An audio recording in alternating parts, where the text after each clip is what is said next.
मैं जावेद साहब को इनवाइट कर रहा हूं। आपके पास 7 मिनट का वक्त है, रीसेट कर दीजिएगा प्लीज। मुझे इस बात की खुशी है कि मुफ्ती साहब ने भी मान लिया कि नेचर में कोई इंसाफ नहीं है। तो कोई भी चीज़ जो इंसान ने नहीं बनाई है उसमें इंसाफ नहीं होता है। एक बात मैं आपसे अर्ज करूँ, जरा पता लगा लीजिएगा, ये जो आप बाग में जाते हैं बेहद खूबसूरत फूल देखते हैं ना, इनमें से कोई नेचुरल नहीं है। ये सारे फूल क्रॉस करके बनाए गए हैं। जो जंगल में फूल होते हैं निहायत मामूली होते हैं, ये फूल इंसानों ने बनाए हैं। जो आप बाग में देख के वाह वाह कहते हैं, ये इंसानों के बनाए हुए हैं। डिफरेंट फूलों को क्रॉस करके, डेवलप करके, फिर क्रॉस करके इस तरह से बनाए गए। नेचुरल फ्लावर नहीं। किसी जंगल वीरान में जाके आप गुलाब के फूल नहीं देखेंगे। ये सब बनाए हुए इंसान ने, बहुत से काम इंसान ने किए।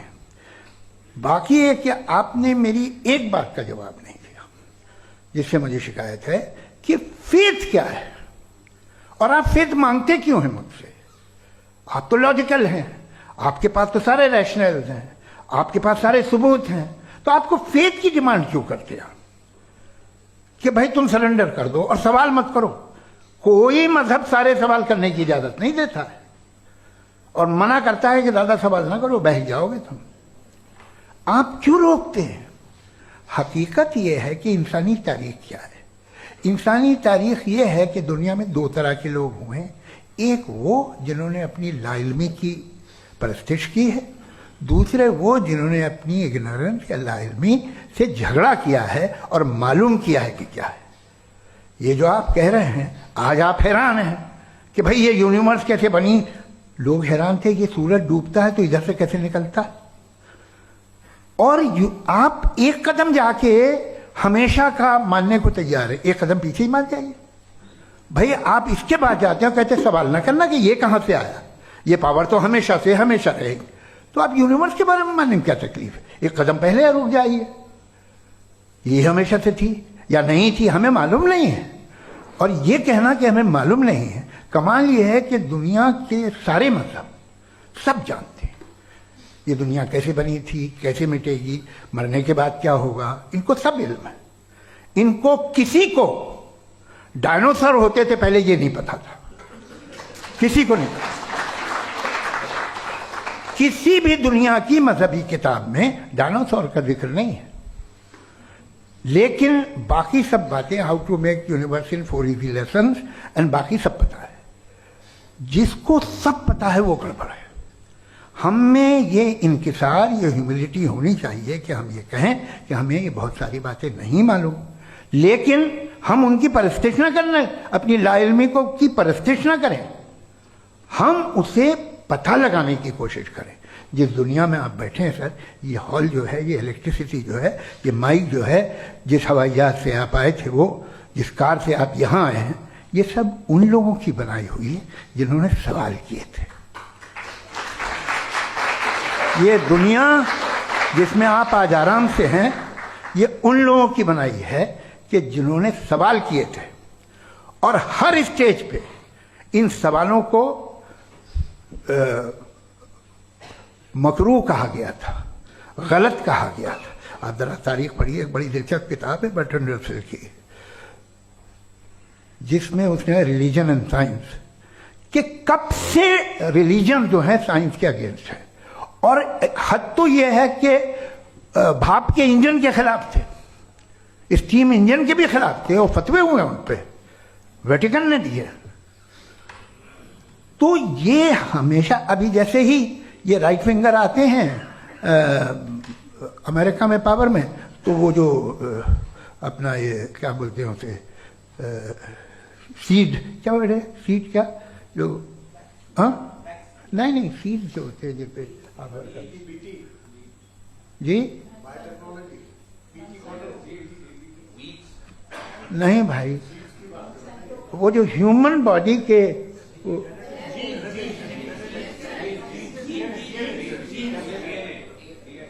उस पर रिसर्च बंद हो जाती है, रिपब्लिकन नहीं करने देते। अरे भाई इतना डर क्या है तुम्हें? एक जमाने में बहुत नाराज थे ये सारे मजहबी लोग कि ये इंसान तो इंसान बनाने की कोशिश कर रहा है। आपको क्या तकलीफ भाई, बना ले तो बना लेने दो, ये खौफ क्या है? और ये सब आज जो आप कह रहे हैं नामुमकिन है, ये कैसे हुआ? मुझे एक किस्सा याद आता है। जब मैं छठी क्लास में था तो मैं मैथमेटिक्स में बहुत वीक था, तो एक टीचर रख दिया गया। उसने 1 2 3 4 5 6 7 को सिखा दिया मुझे। वो दिन मैं भूल नहीं सकता हूँ मुफ्ती साहब, जिस दिन उसने ये बताया कि 1/2 क्या होता है और 3/4 क्या होता है। मुझे ऐसा लगा कि मेरा सर बीच से फट जाएगा। ये आदमी कह रहा है कि जो दीवार के अंदर जाओ वॉक करते हुए। आज हंसता हूं मैं इस बात पे। तो आज जो बातें आपके जहन से बिल्कुल परे हैं और आप हैरान होते हो उन्हें देख के, एक वक्त आएगा कि मामूली लगेंगे। और हुआ है, आपकी इंसानी तारीख ही है। इतनी जल्दी सारे फैसले आप मत कर लीजिए, थोड़ा ये ह्यूमिलिटी रखिए कि भाई ये हमें नहीं मालूम। ये कहने में क्या आ रहा है? ये यूनिवर्स कहाँ तक फैली, ये कब से है और कब तक रहेगी, हमें नहीं मालूम। आपने फैसला कर लिया कब बनी। ये आपके हिसाब से कोई 14 बिलियन ईयर बनी जो समझा जाता है। उससे पहले हजारों करोड़ों अरबों साल तक खुदा बैठा क्या कर रहा था? खामोश बैठा था, ऐसी जमाइयां ले रहा था। फिर उसे आइडिया है, यार एक काम करते, वक्त अच्छा गुजर जाएगा, यूनिवर्स बनाते। सोचिए, वो तो हमेशा से है ना, मगर यूनिवर्स हमेशा से नहीं है। ये तो बनाई गई है। और उससे पहले क्या था, इनका क्या काम था? कैसी बात है, ये बड़ा आसान है। जो बात हमें आज धीरे धीरे पता चली है, बरसों 2000 और 2500 साल पहले आपको किसी ने बता दिया कि क्या था, आप मान गए और तब से वही मान रहे हैं जो 2500 साल पहले कहा गया था। सब कुछ बदल गया है, सॉल्व हो रही हैं चीजें। अभी साइंस बिल्कुल दावा नहीं करती, या कोई फिलोसफर ये दावा नहीं करता कि हमें सब मालूम, बल्कि वो कहता है कि हमें जितना मालूम होता है उससे ये मालूम होता है कि हमें कितना कम मालूम। तो हम अपनी जहालत से लड़े, उसकी परस्तिश न करें। जी, टाइम है। Thank you so much. मैं तर्कों की श्रृंखला में राउंड 2 के लिए मुफ्ती साहब को आमंत्रित कर रहा हूं। आपके पास एक बार फिर से 7 मिनट का वक्त है। शुक्रिया। जनाब जावेद अख्तर साहब कई मर्तबा दोहरा रहे हैं कि फेथ का मतलब बताइए, फेथ का मतलब बताइए। मैंने बता दिया, फेथ सही भी होता है, गलत भी होता है। और आज हम फेथ पे बात नहीं कर रहे, हम ट्रुथ और डज गॉड एग्जिस्ट पे बात कर रहे हैं। क्या डज गॉड एग्जिस्ट, ये ट्रुथ यानी गॉड है या नहीं है, इसमें से दोनों ट्रुथ क्या है। अब आप उसे फेथ कह लें, बिलीफ कह लें, नॉट माई बिजनेस। उसके बाद आपने कहा कि भाई सवाल करने से मजहब रोकता है। मैं कहता हूं जो रोकता है वो रोकता होगा, मैं नहीं रोकता, बल्कि सवाल करें, सवाल करना चाहिए। सवाल कर करके तो हम आगे बढ़ते हैं, तरक्की करते हैं, और इसीलिए मैं आज यहां पे आया हूं। लेकिन सवाल सिर्फ खुदा से नहीं होगा, आपसे भी होगा। सवाल एथिज्म से भी होगा, सवाल सिर्फ मजहब से नहीं होगा, सबसे होगा। और आज मैं सवाल करूंगा और उम्मीद है कि आप जवाब देंगे। अभी तक आपने वैसे कॉन्टिंजेंसी आर्गुमेंट का कोई जवाब नहीं दिया है। चलें, आपने कहा यूनिवर्स के बारे में इटर्नल क्यों नहीं बोल देते। ये चूंकि लॉजिकली पॉसिबल ही नहीं है कि यूनिवर्स इटर्नल हो। यूनिवर्स एक कॉन्टिंजेंट चीज है जो टाइम एंड स्पेस के पाबंद है, टाइम एंड स्पेस से बाउंड है। जो टाइम एंड स्पेस से बाउंड होगा वो कॉन्टिंजेंट होगा, जो कॉन्टिंजेंट होगा वो उसकी बिगिनिंग हुई होगी, जिसकी बिगिनिंग हुई होगी वो इटर्नल नहीं हो सकता। ये तो कॉमन सी बात है। आपने कहा कि किसी मजहबी किताब में डायनासोर का जिक्र नहीं है। अफसोस कि आज तक किसी मैथमेटिक्स की किताब में मुझे डायनासोर का जिक्र नहीं मिला। तो इसका मतलब मैथमेटिक्स की किताब बेकार है? नहीं, उसका वो टॉपिक नहीं है। रेवलेशन का और मजहबी किताबों का टॉपिक ये नहीं है कि आपको आके बताए साइकिल कैसे बनाते हैं, या आकर ये बताएं कि जो है डायनासोर कब था। वो तो मोरालिटी सिखाने आया है, गॉड के बारे में बताने आया, नॉन फिजिकल रियलिटी की हकीकत को सिखाने के लिए आया। रिलीजियन साइंस को रोकता है? नहीं रोकता। अगर रोकता है तो गलत करता है। रिलीजियन साइंटिज्म को रोकता है, जिसमें हमारे जावेद साहब मुख्तल हैं। साइंस और साइंटिज्म में फर्क है। साइंटिज्म यह है कि आप समझें कि साइंस और साइंटिफिक मेथोडोलॉजी ये नॉलेज को हासिल करने का वाहिद सोर्स ऑफ नॉलेज है। यह है साइंटिज्म। हम इसे रिजेक्ट करते हैं। हम साइंस को तो तरक्की करते हैं। भाई आप हमारी पूरी तारीख कर लें, पढ़ लें तो आपको पता चल जाएगा। बहरहाल ये अलग टॉपिक है। उसके बाद इन्होंने एक लफ्ज कहा, वेटिकन ने फतवा दिया। वेटिकन का फतवे से कोई ताल्लुक नहीं है, दोनों कॉन्ट्राडिक्टरी अल्फाज हैं। उसके बाद उन्होंने कहा कि भाई हमें नहीं मालूम अगर नहीं मालूम तो क्लियरली कह देना कि नहीं मालूम है, इसमें क्या हर्ज है। तो वही तो मैं कह रहा हूं ना कि आप कह दें कि नहीं मालूम, लेकिन क्लेम क्यों कर रहे हैं कि गॉड एग्जिस्ट नहीं कर रहा है। आप कह दें नहीं मालूम है, हो सकता है हो सकता ना हो, लेकिन आप क्लेम कर रहे हैं। The moment you say God does not exist, this is a claim, and now the burden of proof is upon you too, जैसे हमारे ऊपर है। और क्यों है मैं बताता हूं, क्यों है ये भी मैं बताता हूं। फिलोसॉफिकली जो क्लेम होता है ना, सिर्फ ये नहीं होता कि इंसान कहे पॉजिटिव क्लेम करे और नेगेटिव क्लेम करे तो बर्डन ऑफ प्रूफ नहीं है। आप मिसाल के तौर पे मैं कहूं कि फुला उस कमरे में कोई नहीं है, मैंने एक नॉलेज का क्लेम किया है। उस कमरे में कोई नहीं है, मैंने एक नॉलेज का क्लेम किया। या तो मैं कहूं मुझे नहीं पता, हो भी सकता है नहीं भी हो सकता है, this is not a claim. लेकिन जब मैं कह रहा हूं कि वहां कोई नहीं है, या मैं कह रहा हूं वहां कोई है, दोनों क्लेम है और दोनों के ऊपर बर्डन ऑफ प्रूफ है। हमारे ऊपर भी बर्डन ऑफ प्रूफ है, मैंने कंटिजेंसी आर्ग्यूमेंट दिया, इसे तोड़कर दिखाइए।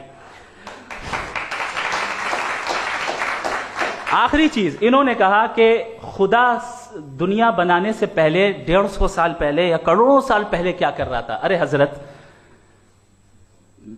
चलें बहरहाल मैं जवाब दे देता हूं, आप हमारे रिस्पेक्टेड पर्सनालिटी हैं, अगर आप नहीं होते तो मैं इसे एंटरटेन ही नहीं करता।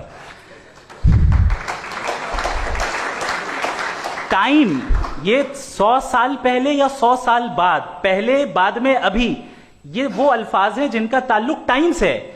टाइम शुरू ही हुआ है यूनिवर्स की बिगिनिंग के बाद, तो उसके पहले खुदा क्या कर रहा था, सवाल इलॉजिकल है, ये फेलेसी है। यानी आप ये कह रहे हैं कि यूनिवर्स के बनने से पहले खुदा क्या कर रहा था, टाइम के बनने से पहले, पहले का ताल्लुक टाइम से, टाइम उस वक्त था ही नहीं, तो ये सवाल ही इनवैलिड है खुदा के ताल्लुक से।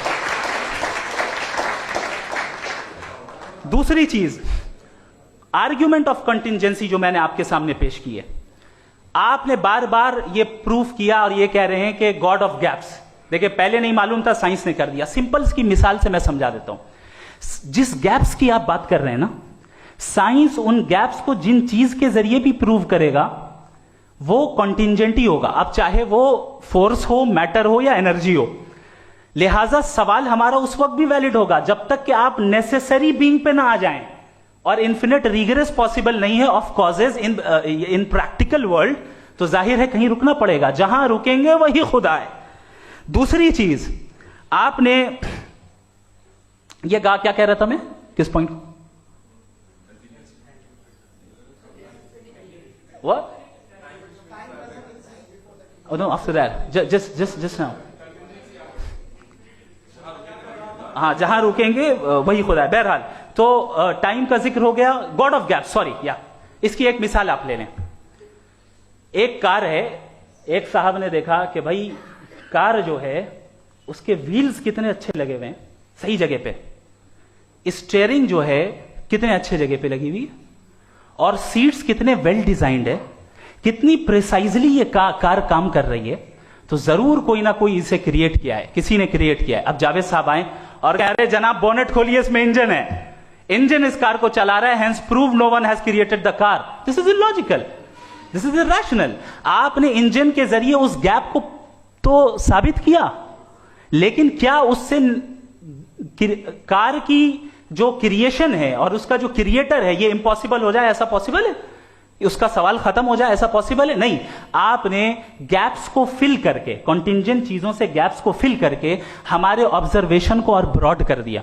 अब हमें और पता चल गया कि ये जो कार है इसका सिस्टम कितना ज्यादा कॉम्प्लेक्स है। पहले कम समझते थे, अब कॉम्प्लेक्सिटी और ज्यादा वाजे हो गई। अब हमें समझ में आ रहा है कि हमारी सर्टेनिटी और बढ़ गई कि जरूर इस कार को किसी ना किसी ने बनाया। यही मामला यूनिवर्स का है। साइंस हमेशा फिजिकल वर्ल्ड की चीजों को ही फिल करती जाएगी और फिजिकल चीजों से ही करती जाएगी, चूंकि एम्पेरिकल एविडेंस का ताल्लुक फिजिकल वर्ल्ड से है।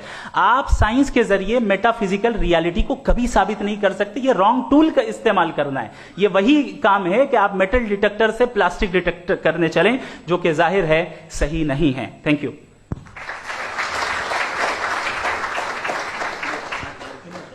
जी, ये आर्ग्यूमेंट का राउंड 2 है। हाँ। 7 मिनट।